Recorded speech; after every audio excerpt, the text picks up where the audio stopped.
Yung huling tanong ko sa ngayon, Madam Chair, for 2025, one of the OVP's program, one of the Pagbabago campaign, A Million Learners Entries, involves the provision of bags to 1 million learners in remote communities while initiating tree planting activities. Pagbabago campaign, A Million Learners, this gets an appropriation of 100 million pesos. Part of this campaign is an allocation of 10 million pesos for the distribution of Isang Kaibigan books, a children's book authored by the VP, for the distribution of pwede po bang sabihin ni VP sa atin more tungkol sa contents ng librong ito na bibilihin ng gobyerno for distribution? Pwede po bang sabihin ni ang libro ang bibilihin at i-distribute, Madam Chair? Madam Chair, let me make a rebuttal and another example of politicizing the budget of the government. Ito pong sinabi ni Senator Risa Ontiveros na at the proper time she'll make a motion to lodge the budget, the requested budget of the OVP to the other agencies. I will certainly, if you request, Madam Chair, repeat my question dahil walang kinalaman sa kasasabi lang ng VP ngayon. Alam natin lahat na miyembro ng iba't ibang partido, yung speeches natin sa ating mga kamiyembro sa mga party congresses ay hiwalay na event dito sa budget debates. So, I really take exception dun sa sinabi ni VP na rebuttal iyan dahil halimbawa ito sa politicizing. In fact, wala akong tinanong tungkol sa China o sino pa mga ibang bansa dito sa budget hearing na to. Salamat po, Chair, at magandang hapon po sa lahat mga kasama ko sa Senado at yung OVP family. Dalawang tanong lang po, Chair, para ngayong araw. Una po, I note that a huge chunk of the OVP's 2025 operations budget, 1.909 billion pesos, will be used for the delivery of socio-economic programs, such as one medical and burial assistance program. This supplements other healthcare programs of the government to assist indigent individuals and families. For 2025, 771.445 million will be allocated for the program.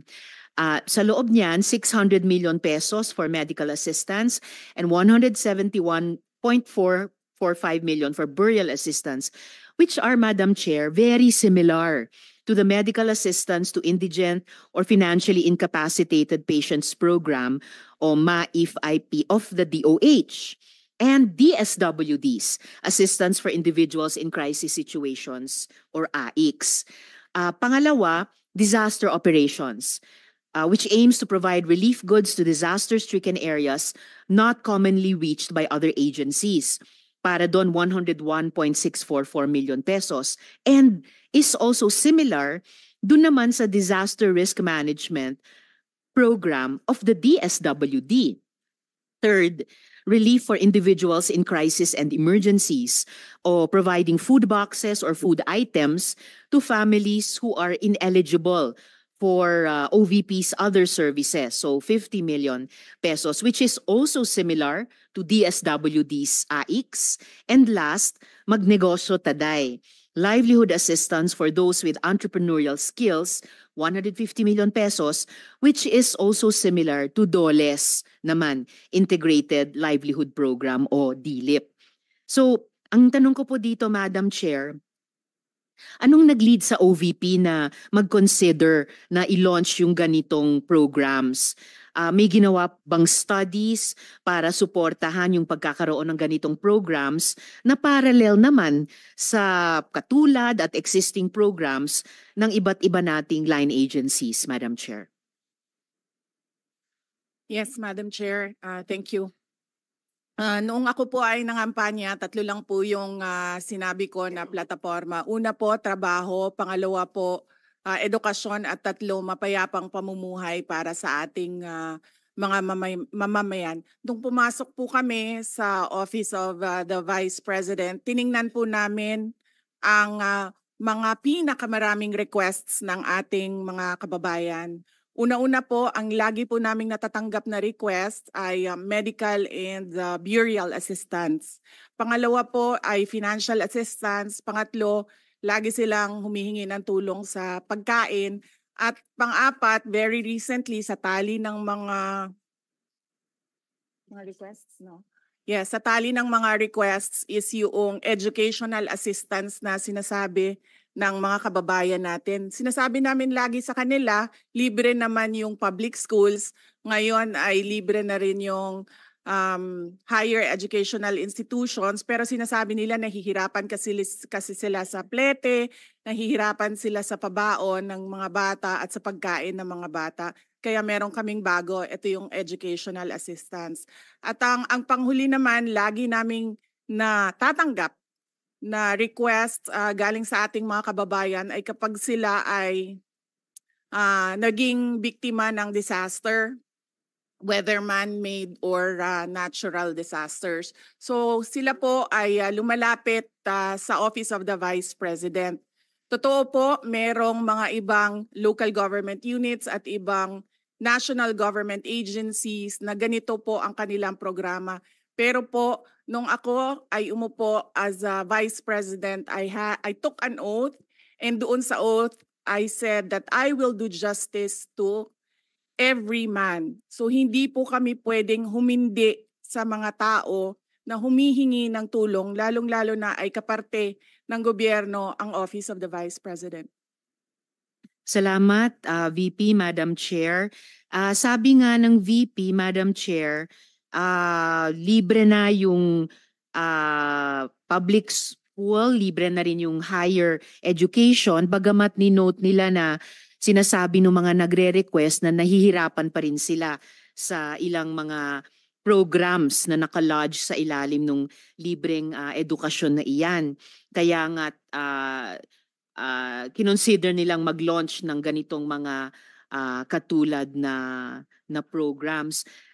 Iko-consider ba ng VP na i-lodge na lang yung mga budgets nitong mga programa dun na lang sa mga line agencies natin. Tapos mag-request na lang ang OVP ng allocation para in sync sa priorities ng executive department sa halip na magkaroon pa ng hiwalay pero magkatulad naman na programa, Madam Chair. Madam Chair, we only submit the budget and we leave it to the discretion of all the members of Congress to decide on the budget. We can only propose a budget for the Office of the Vice President. Pero magbibigay po ako ng halimbawa kung ganun po ang gagawin natin. Tulad po ng AIX ng DSWD. Kapag meron po kaming nire-refer o binibigyan ng endorsement ng AIX sa DSWD, kadalasan po nasagot sa amin ay hindi pwede dahil galing yan sa Office of the Vice President at kalaban yan. Minsan po, totoo yan na pupolitika ang assistance para sa ating mga kababayan. Kaya po, uulitin ko, ang mga tao naman kasi hindi sila tumitingin sa politika. Tumitingin lang sila na itong opisina na ito ay opisina ng gobyerno at pwede kaming humingi ng tulong doon. And so I go back to the oath that I shall do justice to every man, at kaya po kami nandito at kaya po kami merong mga ganito na mga projects sa Office of the Vice President. Salamat VP, Madam Chair. Wini-welcome ko yung sinabi nila na the VP would leave it to the discretion of the members of Congress. Medyo nagitla ako nung sinabing minsan pag may nire-refer ang OVP para sa AIX, ang feedback ay kalaban niyan. Dahil Madam Chair, I believe tayo sa Kongreso when we appropriate the budget, merong implicit na assumption tayo doon na pagkatapos in the exercise of our oversight function, yung parehong level ng professionalism we demand of ourselves ay presumption of regularity ina-expect natin sa lahat ng members ng executive, lalo na when they are working together. Kaya gaya ng sinabi ko kanina, wini-welcome ko yung sinabi ni VP na they would leave it to the discretion of the members of Congress, and tayo naman ay hindi tayo bibitaw sa mahigpit nating pag-ensure na these programs be implemented by the appropriate agencies o kahit in collaboration with each other na naaayon talaga sa tamang standards above partisan politics. And therefore, at the proper time, Madam Chair, gagawa ako ng proper motion para i-lodge yung budgets ng mga programang ito sa line agencies na may klarong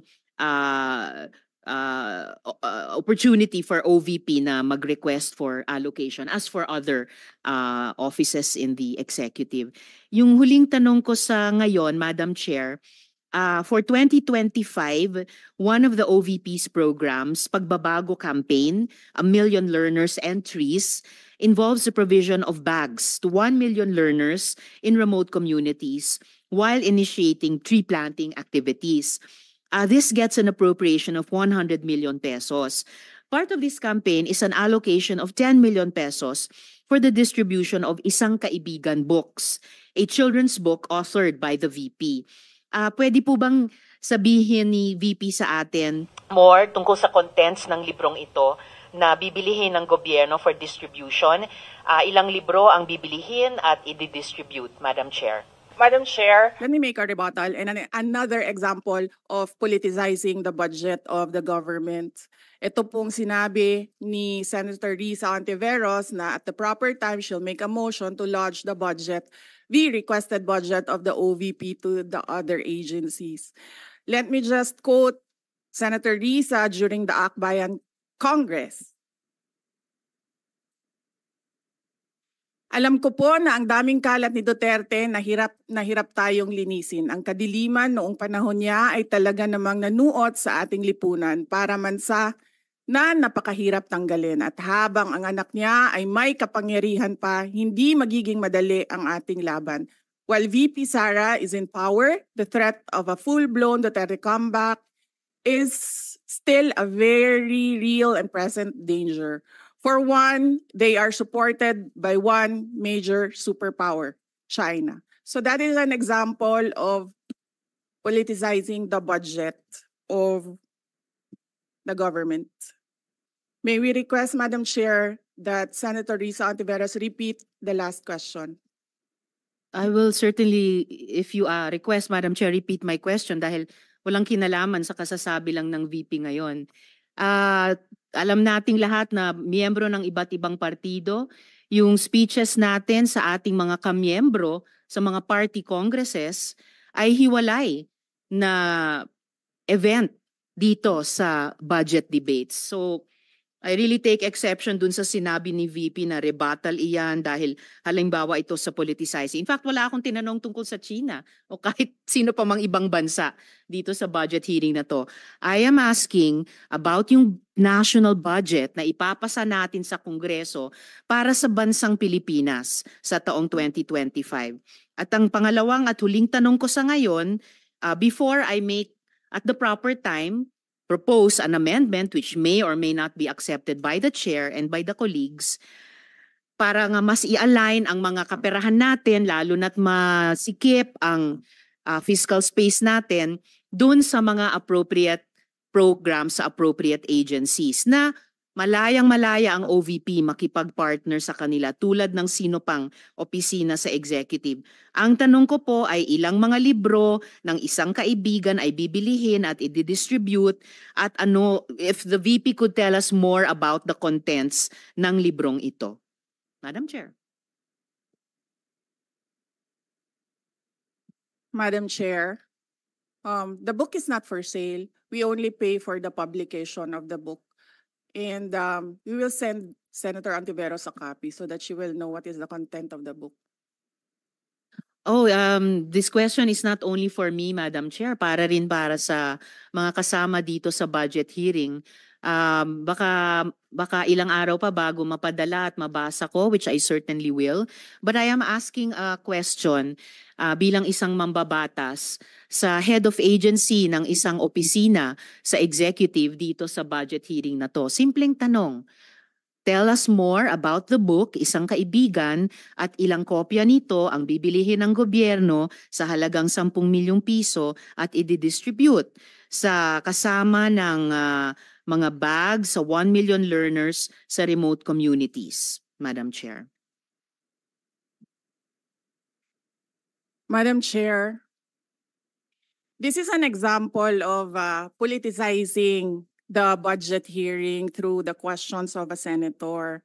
Ang problema niya kasi, nakalagay yung pangalan ko doon sa libro. At yung libro na yan, ibibigay namin doon sa mga bata. At yung mga bata na yan, may mga magulang na boboto. At yung pangalan ko ay nagkalat doon sa kung saan man ibibigay yung libro. Madam Chair, we commit to send tomorrow everyone in this room a copy of the book.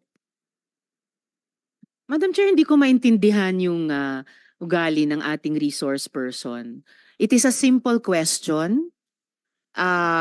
Paulit-ulit na this is politicizing.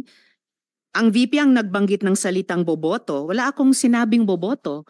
I'm simply asking, hindi ko ma-imagine we're making so much trouble, so much fuss about a 10 million peso item na itinatanong ko lang simpleng, what is the book about?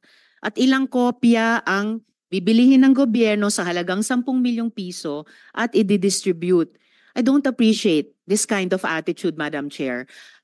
Usually, ang resource persons natin ay nagbibigay ng parehong institutional courtesy sa legislature na ibinibigay natin sa executive. I don't appreciate this kind of attitude. Tolentino, do you have Madam Chair? Madam Chair. Yes, Madam Chair. Hindi ko rin maintindihan ang ugali ni Senator Risa Ontiveros. And I do not appreciate, ano yung sinabi niya? I do not appreciate this kind of behavior and attitude. Madam Chair, noong 2016, tumatakbo si Senator Risa Ontiveros na senator, nakailang talo na siya. So, Dalawa, Madam Chair. okay, dalawa. Natatakot siya sa pangatlong talo niya, kaya pumunta siya sa Davao. Humingi siya ng tulong. Tinulungan siya ng isang kagawad ng Davao na ngayon hindi na siya sinusuportahan. Humingi siya ng tulong sa akin, thinking na hindi mananalo si President Rodrigo Duterte. Kinausap niya ako ng kinausap doon sa law office ko sa Davao City. Sabi ko sa kanya, o sige, tutulungan kita. Chinika niya ako ng chinika. Tapos umalis siya. Siyempre, hindi naman siya tumutulong kay Pangulong Duterte. Hindi din totoo yung sinabi ko na tutulungan kita. Tinext niya ako. Pwede ba akong mag-follow up sa hinihingi kong tulong sa boto dyan sa Davao City? So sabi ko sa kanya, okay, sige.